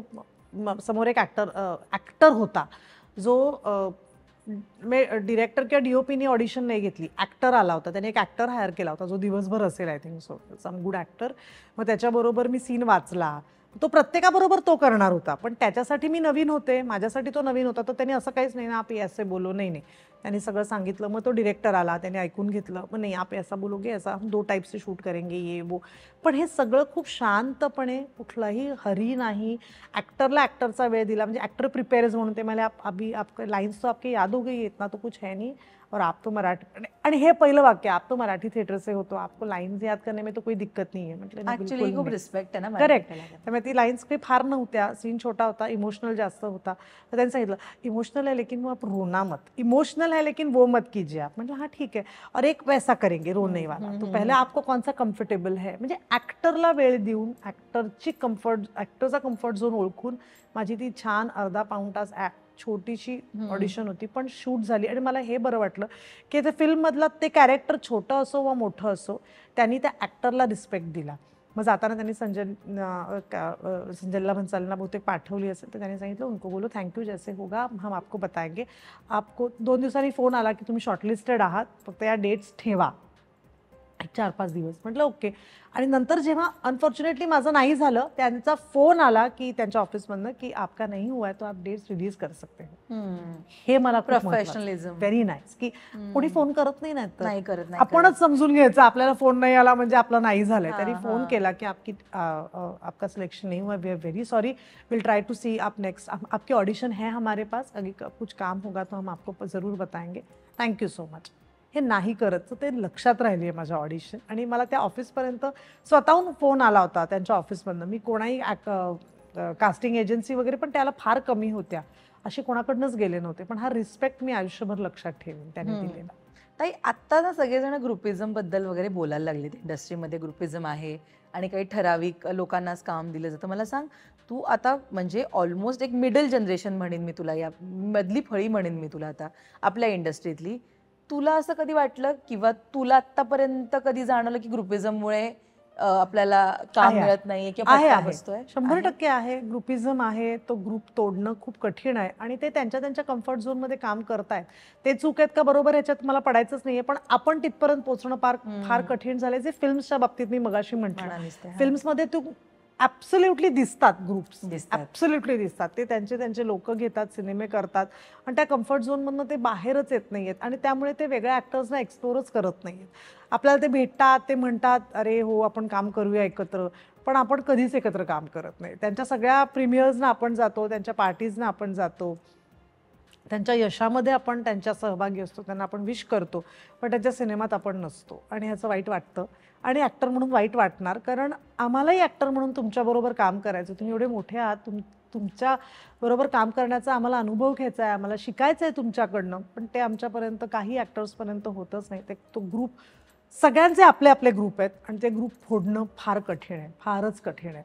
आणि त्यांच्या प्रत्येक ग्रुपमध्ये प्रत्येक कॅटेगरीचे ॲक्टर्स आहेत त्यांच्याकडे ना. म्हणजे आपण या ग्रुपमध्ये याकडे माझ्यासारखे 4 माणसं आहेत, तू ठरवलंच जायचं तर तुझ्यासारखी 4 माणसं आहेत. त्यामुळे त्यांचंच एवढं मोठं स्ट्रक्चर त्यांनी बांधलंय की आणि तो कॅसल आहे, तो कॅसल आपण फोडून जाणार कसं? म्हणजे आपल्याला हातोडा घेऊनच फोडावं लागेल आणि त्यासाठी जी मेहनत आहे ती आपण करायला तयार आहोत, पण तरी आपण त्यांच्यापर्यंत पोहोचत नाही. हे दुर्दैव आहे आणि हे माझ्यासारखे बरेच ॲक्टर फेस करतायत सध्या. तो ग्रुप फोडण्याचा प्रयत्न करतायत, पण ते नाही होत. असं हो, म्हणजे एवढी वर्ष इंडस्ट्रीमध्ये राहून सुद्धा याचा फटका बसतो ना, हे खरं तर सरप्राईज आहे. बिकॉज अनेक नवीन कलाकार येतात, त्यांना असा क्विक ब्रेक मिळतो. करेक्ट. आणि असे खूप म्हणजे सिनियर कलाकार, मधल्या फळीतले कलाकार आहेत की इतकी वर्ष काम करून सुद्धा त्यांना आत्ताच आस्पडावं लागतं त्यांना स्वतःला त्या ग्रुपमध्ये म्हणणं किंवा त्या प्रोजेक्टमध्ये स्वतःला फिट करण्यासाठी. करावं लागतं. कधी आपण त्यांना भेटतो आणि ते चाचपडावं लागतं, ह्याचं वाईट वाटतंय, पण वाईट वाटून उपयोग काहीच नाही आहे, कारण आपण पोचतच नाही आहोत. वाईट कधी वाटेल की मी पोचले आणि मला तिथपर्यंत ते पोचूच देत नाहीये. त्यांचं इतकं त्यांनी ते बंद करून घेतलंय ना स्वतःला, की मग आपण हे डिरेक्टर म्हटल्यानंतर हे ॲक्टर्स असणारच सिनेमात, हे प्रोड्युसर म्हटल्यावर हे ॲक्टर्स असणारच सिनेमात. हे इतकं डोळे झाक आहे की आपण त्यांच्यावर वाईट कधी वाटेल दर्शना, मी त्यांच्यापर्यंत पोचले आणि मला काम मिळालं नाही. अरे मला पोचताच येत नाहीये त्यांच्यापर्यंत. ते त्यांचं त्यांनी इतकं स्ट्रॉंग करून ठेवलंय स्ट्रक्चर की पोचताच येत नाही. मग कसं काम मिळवशील? वाईट कधी वाटेल जेव्हा मला निग्लेक्ट केलं जाईल किंवा मला भेटून पण काम मिळणार नाही, पण तिथपर्यंतही पोचता येत नाही. आणि उलट आहे, नवीन पिढीला मिळतंय ते कारण ते इतके लाईमलाईटमध्ये आहेत की त्यांना कॅश करतात की अरे चला हे आता खूप यांची चलती आहे तर आपण ह्यांना फ्रेश आहे. आता आम्ही जे एक ठराविक ॲक्टर्स आहोत, एक तर ते आम्हाला ॲक्टर्स मानत नाहीत असं मला वाटायला लागले की they don't consider us as an actor, की अरे हे ॲक्टर्सच नाही आहेत, किंवा त्यांना असं वाटतं ह्यांच्याबरोबर काम करून आपल्याला काही मिळणार नाही. ह्या दोनच गोष्टी असू शकतात. त्यामुळे आपल्यालाच जज करायचं आहे की बहुतेक आपण त्या सेकंड कॅटेगरीत आहोत. कारण मी ॲक्टर आहे, मी प्रूव्ह करते, कारण मी काम करते सातत्याने. असं नाही आहे की मी जर ॲक्टर असते तर आतापर्यंत मला एवढी कामच मिळाली नसती. मला कामं मिळत आहेत म्हणजे मी ॲक्टर आहे बरी. मग कदाचित त्यांना माझ्याबरोबर काम करून काहीच मिळणार नाही ना, माझ्या फेमचा त्यांना काही उपयोग होणार आहे ना, माझ्या प्रोजेक्टमध्ये त्यांच्याबरोबर असण्याचा. सो गॉड ब्लेस देम, एवढंच आपण म्हणू शकतो. ओके, पण असं असतं ना की यशापर्यंत पोहोचण्यासाठी म्हणजे सक्सेसपर्यंत पोहोचण्यासाठी फेल्युअर सुद्धा आयुष्यात करेक्ट यावं लागतं, तेव्हा त्या सक्सेसची खरी गोडी कळते. यावर तू बिलीव्ह करतेस? थोडंसं फेल्युअर बघितल्यावरच आपण सक्सेसपर्यंत पोहोचतो? कारण काय आहे ना, आपण अपयश जर पचवलं असेल ना तरच यश पचवू शकतो. आणि यश पचवणं खूप कठीण आहे. आपण आसपासची लोक पाहिली आहेत, अनेक ज्यांना यशच पचवता आलं नाही. बरोबर. त्यामुळे अपयशाची चव घेतल्यानंतर यश पचवणं ठीक आहे. मला माहिती आहे की मी आज इथे आहे तर उद्या कदाचित मी इथे किंवा इथे कुठे तिथे कदाचित नसेल, पण मी कुठे असेल याचा मला अंदाज नाहीये. तर तो अंदाज बांधण्यासाठी ते तसंच रूटेड असणं, तुम्ही तुमच्या विचारांशी, तुमच्या संस्कारांशी घट्ट बांधून असणं फार गरजेचं आहे. तुझ्या मते तुला पटकन मिळालं यश का वेळ गेला? थोडं वेळ गेला. क्विक नाही आलं यश? क्विक नक्कीच नाही, कारण त्यावेळेला मी म्हटलं तसं कॉम्पिटिशन फार नसल्यामुळे काम मिळत होतं, पण कामही एवढं नव्हतं, त्याला ग्लॅमरही नव्हतं. त्यामुळे ते करता करता आजूबाजूच्या लोकांकडनं शिकत त्यामुळे I am happy in what मी अतिशय आनंदी आणि समाधानी आहे. ऍक्टर म्हणून समाधानी नाहीये, माणूस म्हणून समाधानी आहे की मला जे मिळालंय ते देवाच्या दयेने चांगलंच मिळालंय. मला कधी कोणासमोर हात पसरावे लागले नाहीयेत. पण तू मागतेस काम जर तुला ऑफकोर्स हवं, येस, तू मला phone वाटतं करतेस येस स्वतःहून? येस करते, नक्कीच करते. आणि मला त्याच्यात काहीच कमी वाटत नाही. मला माहितीये की हा प्रोजेक्ट होणार आहे आणि या प्रोजेक्टमध्ये मी स्वतःला बघू शकते, तर मी फोन करणार ना, का नाही. पूर्वी नाही करायचे, आता करतेय. कारण मला असं वाटतं की आता हे सगळे करतायत, कोणी सांगत नाहीये फक्त की अरे मी हे करतो किंवा मी हे करते, पण मी आता करते. मला जेव्हा जे डिरेक्टर्स भेटतात किंवा असं वाटतं की ह्यांना फोन करावा, I do call them, I do message them की मला चांगलं काम तुमच्याबरोबर करायचंय असेल तर नक्की सांगा, कारण मला चांगलं काम करायचंय. क्वांटिटी करतेच आहे मी, पण मला क्वालिटी पण Quality करायचंय करायची. आणि मला लोकांपर्यंत पोहोचायचं वेगळ्या माध्यमातून. आणि फिल्म्स आणि नाटक आणि सिरियल्स हा त्याचा माध्यम आहे माझ्यासाठी, तर मी का नाही करायचं. ओके, असं आहे तर सगळं. ताई, असं होतं ना अनेकदा आपली पर्सनल आणि प्रोफेशनल लाईफ ना पॅरलल असते. अनेकदा आपण जेव्हा प्रोफेशनली खूप इन्व्हॉल्व्ह असतो तेव्हा पर्सनली कुठेतरी गोष्टी चेंज होऊ शकतात आणि वाईज वर्सा. इतक्या वर्षात या 2 गोष्टींचा मेळ तू कसा बांधतेस? अं, टिप्स काय देशील नाही, त्याच्यासाठी? मुळात आधी माझ्या घरचे माझ्या खूपच पाठीशी उभे आहेत, त्यांनी फरक पडतो. आणि आय एम लकी, मी नशीबवान आहे की मला माझ्या घरचे अतिशय उत्तम मिळाले. त्यामुळे असा मला बॅलन्स फार काही करावा नाही लागला करावा नाहीये. लागला. आणि आपण ज्या प्रोफेशनमध्ये डॉक्टर्स असतील किंवा आपलं प्रोफेशन असं आहे, तुला आयत्या वेळेला एखाद्या ऍक्टरनी डेट दिली तर तुला सगळं सोडून जावंच लागतं. 100%. हा, फक्त त्याला तू प्रायोरिटाईज करतेस की तुझं इथे पर्सनल काय लेवलचं काम आहे. म्हणजे उद्या माझ्या आईलाच जर बरं नसेल किंवा मला उद्या आईबरोबर कुठेतरी जायचंय, मग ते काम काय येतंय त्याच्यावर मी आईला समजावायचं का नाही, त्या कामाला सॅक्रिफाईस करायचं, हा माझा कॉल असतो पूर्णपणे. पण ते घरचे पण समजून घेणारे आहेत आणि असे घरचे मिळणं खरंच खूप चांगली गोष्ट आहे. सो पुन्हा आय एम थँकफुल की देवाला की त्यांनी मला छान बॅलन्स त्यांनी स्वतः करून दिलाय, तू हे मॅनेज कर. म्हणजे असं असतं ना की जे बॅलन्स मी म्हणाले, अनेकदा ना आपल्याबद्दल गैरसमज सुद्धा खूप असतात. आणि आत्ता जसं मी सुरुवातीलाच बोलले, समजापेक्षा गैरसमज कमी. आणि बातम्या म्हणा किंवा सोशल मीडियाच्या जगामध्ये एखादा फोटो, एखादी कमेंट पटकन व्हायरल होते. इतक्या वर्षात असं कधी झालं की तुझ्याबद्दल काहीतरी कोणतरी गैरसमज करून घेतले किंवा होते तुझ्याबद्दल नाही गैरसमज नाही, को असं नाही ऍक्टरच्या झालंय. मनात नाही किंवा नाही सेटवर आपल्या? नाही नाही, असं कधीच अजिबातच नाही? काहीच नाही. आणि व्हेरी क्लिअर, मी खूप क्लिअर असते आणि मला आवडतं क्लिअर राहायला. त्यामुळे असं नाही झालंय कधी की एखाद्या ऍक्टरला असं वाटलं की कधीच नाही ना? हिच्याशी बोलू नये आणि नंतर आम्ही मैत्रिणी झालो. नाही नाही, अजिबातच ना? नाही. Very clear, very clear. ते तसं मे बी ते तुझा स्वभाव तो आहे, स्पष्ट कदाचित असेल. हा, वक्तेपणा. मी बोलून मोकळी होते. सो मग मला काही वाटत नाही. I am good at it. ऐक ग, खूप अनेक मोठ्या कलाकारांबरोबर तू काम केलेस. म्हणजे बॅक इन अगेन 1990 पासून ते आत्तापर्यंत आणि वेगवेगळ्या पिढीतल्या वेगवेगळ्या टप्प्यावरच्या प्रत्येक कलाकारांना काही ना काहीतरी त्याच्याकडनं आपण स्वतः शिकतो किंवा ते अनुभव आपल्याला ना की हां, हे दिस इज इट असं आहे. तुला आज जर मी विचारलं की तुझ्या गोष्टीतले कोणते कलाकार आहेत की ज्यांच्याबद्दल तुला आवर्जून बोलायला आवडेल, तर तू कोणाबद्दल सांगशील मला आज? मी सगळ्याच कलाकारांकडनं खूप काय काय शिकले. जसं अशोक मामा आणि सचिनजींकडनं वेळ पाळणं, त्यांच्यासारखी वेळ म्हणजे ती ती पिढीच माझ्या मते हो, खूप हो. वेळेवर येणार. प्रत्येक गोष्ट वेळेवर झालीच हो, पाहिजे, हो. त्यावेळेला पोचलंच पाहिजे, त्यावेळेला हे केलंच पाहिजे. तर हे त्यांच्याकडनं शिकण्यासारखं आहे. सो मी ते त्यांच्याकडनं शिकले, मी त्यांच्याबरोबर काम केलंय आणि ते प्रत्येक गोष्ट वेळेवर ते पोचाय 8:30 म्हणजे 8:30 म्हणजे ते कधीच 8:35ला नाही आले. आणि 8:35ला येणार असतील तर सचिनजी फोन करतात, अशोक मामा सांगतात सॉरी आल्यानंतर सगळ्यांना की अरे जरा ट्रॅफिकमध्ये अडकलो. एक तर असं होतच नाही, पण तरी सुद्धा they are very punctual. So हे त्यांच्याकडनं खूप शिकण्यासारखं आहे. किंवा आता मी वंदना मावशी बरोबर पण काम केलंय. स्क्रिप्टबद्दलचा आदर, लेखकाने काय लिहिलंय तेच शब्द, ते कसं बोललं पाहिजे. मला काहीतरी मराठी चांगलं येतं म्हणून मला हवं ते नाही बोललं पाहिजे. लेखक काय म्हणतोय ते महत्वाचं आहे. त्यांनी आणि का लिहिलंय व का लिहिलं नाहीये, म्हणजे त्याचं काहीतरी त्यामागचा विचार आहे. हे तिचं ते जे आहे ते खूप छान मला आवडतं की त्या अशा लोकांबरोबर काम केल्यामुळे ना, निर्मिती मावशी असेल, कॉमेडी सेन्स असेल किंवा काय, की एक छोटी गोष्ट असेल की मी आता हे आठवत नाहीये, पण प्रतिमाताई असतील, प्रतिमा कुलकर्णी किंवा सई परांजपे ह्यासारख्या मी स्त्री दिग्दर्शिकेंबरोबर कामं केली आहेत. तर त्यांचं ना स्क्रिप्टबद्दल फार, त्या स्क्रिप्ट म्हणजे हार्ड कॉपीबद्दल त्या खूप प्रोटेक्टिव्ह असतात. त्या दोघींनाही पाहिलंय मी. म्हणजे सई मावशी सीन झाल्यानंतर ना मार्करनी तो सीन पूर्ण रंगीबे तिचं स्क्रिप्ट रंगीबेरंगी असायचं, पिंक आणि ग्रीन आणि येल्लोज, की ती मार्क करून टाकायची, हा सीन झाला, आज झाला, आज झाला. सो ते सगळं माझ्या आयुष्यभर लक्षात आहे. आजही माझा एखाद्या डबिंगला मी उभी राहिली तर माझं स्क्रिप्ट असतं ना, त्याच्यात मी टिकमार्क करत जाते, हा सीन झाला, हा सीन झाला, हा सीन झाला. सो ते माझ्याकडे आहे. किंवा प्रतिमाताई पण ना स्क्रिप्ट कॉपी द्यायच्या आणि रात्री त्या परत घ्यायच्या. तर आजकाल ना काही वेळेला स्क्रिप्ट असं टाकून देतात सीन वाचल्यानंतर, किंवा इथे तिथे मेकअप रूममध्ये असतं. मी आजही सगळे स्क्रिप्ट गोळा करते आणि जाऊन असिस्टंट डिरेक्टरला देऊन येते, तुझ्या दिवसभराच्या स्क्रिप्ट. किंवा मी आई मायेचं कवच करत असताना संजना आणि मी, आमची हेअरड्रेसर संजना, आम्ही ना ते रिकामे ह्याचे बॉक्स असतात ना, टिश्यू बॉक्स, ते प्रत्येकाच्या रूममध्ये लावलंय. स्क्रिप्ट आपल्या आपल्या स्क्रिप्ट तिथे ठेवा. आणि मी सगळ्यांना सांगते की ती आपली स्क्रिप्ट आहे, ते आपलं रोजीरोटी आहे, त्याच्याशी प्रामाणिक राहा. जसं मेकअपच्या सामानाशी आपण प्रामाणिक असतो, ते पण आपलं स्क्रिप्ट आहे. तुमचा सीन झाला की त्यात ठेवून द्या, असिस्टंट डिरेक्टर नेक्स्ट डे येऊन घेऊन जाईल. ही मी शिस्त लावली होती. सो हे सगळं ना मी खूप त्या सगळ्या लोकांकडनं शिकले, की स्क्रिप्टबद्दल प्रामाणिकपणा, सेटवर कसं वागायचं, वेळेवर कसं वागायचं, सेटवर कसं वागायचं, हे सगळं मी त्यांच्याकडनं शिकले. आणि इट इज रिअली नाईस. आणि सेटवर कसं वागायचं हा आत्ता मी अनेक कलाकारांकडनं ऐकलंय, की कास्टिंग करताना विचारलं जातं की ती सेटवर कशी वागते किंवा सेटवर कशी आहे ती. ॲब्सोल्युटली विचारणारच ना, कारण 24 तास त्या व्यक्तीबरोबर काम करायचंय.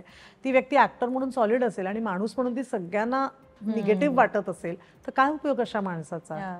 रोज नाही काम करू शकत तुम्ही त्या माणसाबरोबर. फिल्मला तरी ठीक आहे, 15-20 दिवसाचं काम असतं, संपलं. किंवा वेब सिरीज असेल तर ते आहे. पण ना सिरियल 4-4, 5-5 वर्ष चालते, कसं सहन करणार अशा माणसाला, हा एक विचार असतो 100%.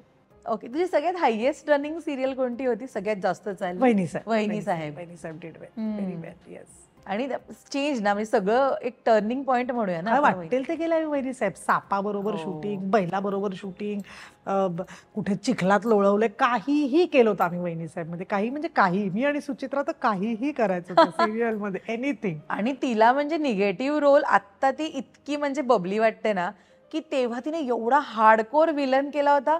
मला तर धक्का बसला होता जेव्हा मी ते बघितलं होतं. तर रिसेंटलीच बघितलं मी तिच्यासाठी. म्हणलं धक्का बसला. मी म्हटलं बापरे, ही आत्ता इतकी बबली वाटते मालिकांमध्ये, आपल्याला चित्रपटांमध्ये, पण हिने एवढा हार्डकोर विलन केवढी काय मला वाटेल ते, मला त्रास दिलाय. मला असं केसानी खेचून आणलंय, चापकानी मारलंय, काय वाटेल ते केलंय सुचित्रांनी. त्यामुळे ते सगळं त्यावेळेला शरद पंक्षी पण होते ना. शरद होता, शरद तिचा भाऊ झाला होता. शरद आणि ती आणि अभिजित केळकर म्हणून मला त्रास, काचेवर चालाय बिलायला लावलाय. Anything I have done in that serial, काहीही करायला लावलंय मला. पण त्यामुळे तुझं फॅन बेस पण झाला असेल, लाईक बिचारी ग असं. आणि सुचित्रा वगैरे म्हणायचं काही बिचारी नाही, इथे बघा इथे बघा कोण आम्हाला त्रास देतोय वगैरे असं. So it's a fun part of it. But त्या वहिनी साहेबनी येस एक त्यावेळेला बस पण खूप केला, कारण तोपर्यंत झीच्या सगळ्या सिरियल खूप अर्बन होत्या. वादळवाट असेल, आभाळ माया असेल, खूप शहरी होत्या. वहिनी साहेबी त्यांनी out and out rest of Maharashtra अशी त्यांनी पोर्ट्रे केली सिरियल, त्यामुळे ती वर्क झाली होती तशी. तू आता जे अनुभव सांगितले ना, इतके वर्षात तुझ्याकडे खूप अनुभव आहेत. काही अनुभव ना काहीही केले आपण आपल्या डोक्यातनं ते जात नाही. जर तू आत्ता हा अनुभव बोललीस, मला सांग इतक्या वर्षातला, चांगला असेल वाईट असेल, एखादा अनुभव जो तू मुद्दामून स्वतःकडे जाणीवपूर्वक जपून ठेवलायस तुझ्या जर्नीमधला, तर तो कोणता अनुभव सांगशील मला आज? भाग्यविधाता सिरियलच्या वेळेला तन्वी नावाचं कॅरेक्टर करायचं, आणि तेव्हा हे असं व्हॉट्सअप वगैरे काहीच नव्हतं. प्रोडक्शन हाऊसला एक पत्र आलं होतं की ती जी मुलगी होती ती माझ्यासारखं आयुष्य सिरियलमध्ये जसं चाललंय तसंच जगत होती. आणि तिचं म्हणणं होतं तिच्या नवऱ्याने, म्हणजे भाग्यविधाता म्हणजे नंतर तो नवरा मला सोडून देतो वगैरे असा ट्रॅक होता.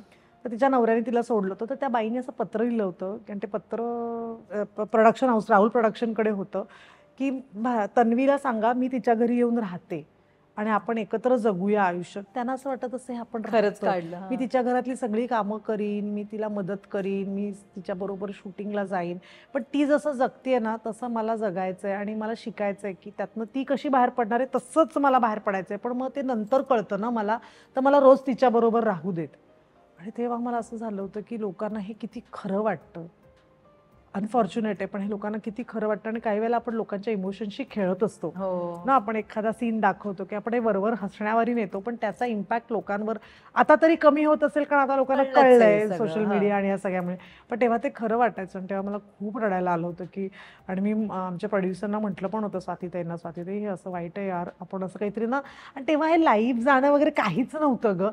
तर मी त्यांना म्हटलं होतं आपण एक प्रेस कॉन्फरन्स घेऊया की आम्ही खरे कसे आहोत, आम्ही मित्रमैत्रिणी कसे आहोत सेटवर एकमेकांशी हे पण लोकांना कळू देत, म्हणजे लोकांना हे खोटं आहे हे कळण्यासाठी तो एक मार्ग आहे असं मला वाटतं. तेव्हा ते खूप मला लागलं होतं खूप काळ, की ती मुलगी बिचारी खरी तशी जगतीये, दॅट इज रिअली बॅड. असं जर कोणी जगत ते त्यावेळी सिरियलमध्ये आपण ग्लिसरीन घालून रडत असतो ग, पण ही बाई हे जगत असेल तर किती कठीण आहे तिच्यासाठी. आणि सगळाच हा ऍक्च्युली इमोशन्सचा खेळ आहे आणि तुम्ही कलाकार तर रोज एका नवीन कॅरेक्टरमध्ये जाऊन त्या इमोशन्समध्ये जात असता. ताई अशा वेळी ना मेंटल स्टेटचा कस लागतो. आत्ता सगळेजण बोलायला लागलेत ना, पॉझिटिव्हिटी, युनिव्हर्स, मेंटल स्टेबिलिटी आणि अफर्मेशन्स, हे आत्ता आत्ता सगळं आलंय, बट तू तर कधीपासून हे सगळं करतेस. मला सांग, इतक्या वर्षात तू किती महत्त्व देतेस तुझ्या मेंटल हेल्थला, किंवा कधी त्या मेंटल हेल्थमध्ये सुद्धा चढउतार झालेत? नक्कीच होतात. एखादा रोल आपण जर करत असू, जसं अनुबंधमध्ये त्या बाईला बाळ होत नसतं, असा तो अख्खा तो ट्रॅक होता, सरोगसीवर होती ती सिरियल. सरोगसी, अखंड दिवसभर बाळ नाही, आणि ते इतकं सगळं इतकं ट्रॉमेटाईज व्हायचं ना, की घरी आल्यानंतर ना इतकं डोकं दुखायचं की मेंटली आपण त्या रोलमधनं बाहेर यायला खूप वेळ लागतो, खूप जास्त वेळ लागतो. आणि सेटवर पण तेच सीन, तसंच रेफरन्स आपण वाचत राहतो सतत, हे ते ह्या सगळ्याचा ना कुठेतरी माणूस म्हणून तुमच्यावर त्रास होत असतो. कट ऑफ, ऑन ऑफ हे सगळं जरी असलं तरी दिवसभर आपण त्या एका कॅरेक्टरमध्ये असताना ना त्याचा खूप तुमच्या मेंटल हेल्थवर परिणाम होत राहतो, आणि तो होणार, कारण तुम्ही माणूस आहात शेवटी. आणि आता काही वेळेला अशी खूप सिरियस नाटकं बघितली, खूप सिरियस फिल्म्स बघितल्या की मला जाणवतं की ॲक्टरला किती त्रास होत असेल रोज या सगळ्या प्रोसेसमधनं जाण्यासाठी, रोज हे सगळं करण्यासाठी. आणि ते करता करता तुम्ही ते खरे पण वाटले पाहिजेत ना. तुम्ही भार्गवी काय दर्शना नाही वाटली पाहिजे, ती कॅरेक्टर वाटली पाहिजे त्या सिरियलमधली, त्या नाटकातली. त्यामुळे इट इज नॉट इझी एक ॲक्टर होणं मेंटली, कारण ते करून आल्यानंतर घरी आल्यानंतर तुम्हाला त्यातनं सगळ्यातनं बाहेर यायचंय आणि परत तुम्हाला घरच्यांशी नॉर्मल वागायचंय. ते तुम्ही कॅरी करून घरी आलात तर घरी भांडणं आणि चिडचिड होणारच आहे की अगं तुझं ते सिरियलमधलं इथे काय करतेस तू असं. त्यामुळे ते करणं खरंच कठीण आहे खूप, आणि ते होतं. त्यामुळे त्या सगळ्यासाठी मेडिटेशन आहे, किंवा ज्या दिवशी आपण काही काम करत नसू त्या दिवशी एखादं पुस्तक वाचणं, त्या दिवशी मित्रमैत्रिणींबरोबर फिरायला जाणं, समुद्रावर जाऊन, माझ्यासाठी समुद्रावर जाऊन बसणं शांतपणे, एखादं छान गाणं ऐकणं किंवा डान्स करणं, काही नाही तर that is really stress buster for me, mental stress buster. आता काय करतेस मेंटल हेल्थसाठी? योगासनं तर रेग्युलरली करतेच मी. प्राणायाम हल्ली परत करायला लागले जास्त, जरा मेडिटेशनपेक्षा पण मी हल्ली प्राणायामाकडे जरा जास्त लक्ष देते. आणि एक्सरसाइज म्हणून जर योगासनाचा एखाद दिवस कंटाळा आला तर सरळ एखादं गाणं लावते आणि 10-15 मिनिटं छान नाचते, जसं मला येतं. I really feel good. आई ग. आणि ऍक्च्युली ना वेगवेगळ्या धाटणीच्या भूमिका करून झाल्यात तुझ्या, पण आत्ता जर मी तुला विचारलं या स्टेजला की आत्ता तुला कुठल्या प्रकारची भूमिका करायची आहे, तर कोणती करायची आहे? आत्ता ना एक फनी इन्सिडेंट झाला.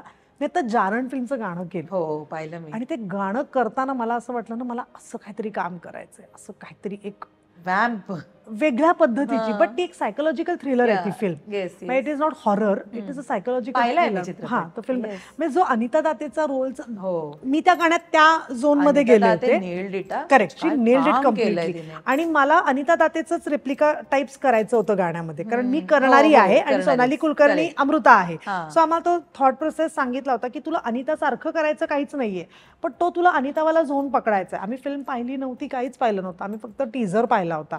मला ना ते एक तर मला सगळ्या गोष्टींची प्रचंड भीती वाटते, तरी मी ते गाणं केलंय, हाडं बिडं म्हणजे God, but still I did it. तर मला असं वाटलं या अशा पद्धतीचा काहीतरी एखादा रोल मिळाला ना तर मला ॲक्टर म्हणून खूप चॅलेंजिंग होईल, कारण मला ऐतिहासिक करायचा होता. तो मी जिजामाता सिरियलमध्ये केला, मी धर्मरक्षक संभाजी फिल्म पण केली. सोशल तर आपण करतच असतो वेगवेगळं काहीतरी. तर मला असं वाटतं की मला ना या जारणचं करताना ना असं वाटलं की असं काहीतरी एक, जसं असंभव सिरियलमध्ये नीलम शिर्केचा होता तेव्हा, की शी प्लेड ब्लॅक मॅजिक करणारी बाई त्या काळातली, पण असं काहीतरी कॅरेक्टर आलं ना तर करायला मला मजा येईल माणूस म्हणून. Let's try. असं आलं तर येऊ देत लवकर ती भूमिका तुझ्याकडे, आणि अशा अनेक भूमिका येऊ देत वेगवेगळ्या प्रकारच्या. ताई पण थँक्यू सो मच, तू वेळ दिलास.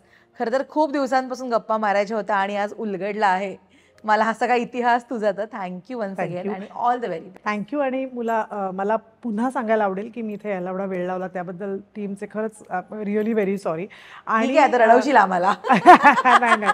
आणि मला नेहमी कौतुक वाटतं की राजश्री मराठी आतापर्यंत प्रत्येक कलाकाराच्या पाठीशी खूप छान पद्धतीने उभं राहिले. कोविडमध्ये पण आपण लाईव्ह केले हो, होते हो, आणि हो. सगळ्यांना आपण एक जिवंत ठेवलं हो, होतं. हो. आणि तुम्ही पण वेगवेगळे शोज करत असता आणि तिची गोष्टच्या माध्यमातून मला असं वाटतं की एक बाई म्हणून ती काय आहे किंवा एक माणूस म्हणून ती काय आहे हे लोकांपर्यंत तुम्ही पोहोचवता. Thank you so much. Thank you, all the thank you. Best. Thank you so much.